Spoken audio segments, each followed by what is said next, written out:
Good evening guys. Ito muli tayong nagbalik para ibigay yung bagong tricks para sa isang application na premium siya.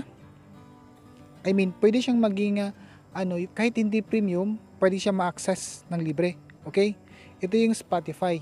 Kasi nga mayroon nag-request last time for the Spotify.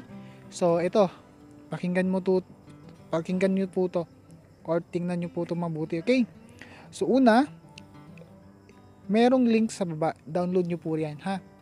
Pagkatapos namang download, i-install nyo. So lalabas dyan yung mga language, etc. etc. So pagkatapos ng installation, gagawa kayo ng account. Gamitin yung Facebook, gamitin yung number, gamitin mo yung anong tawag nun?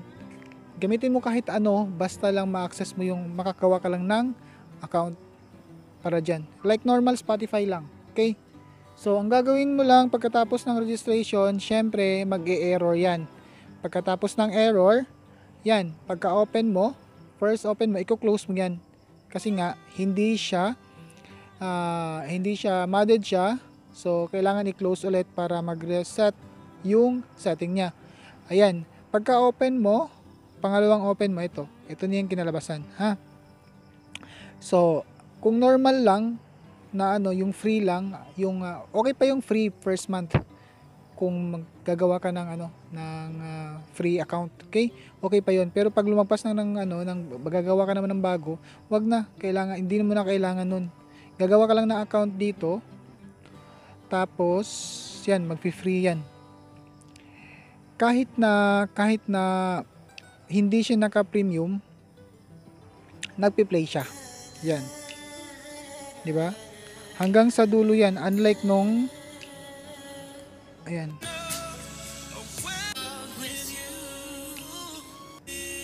Unlike nung yung libre pa na apps, yung pang trial lang talaga. Kasi nga hindi mo ma-access lahat.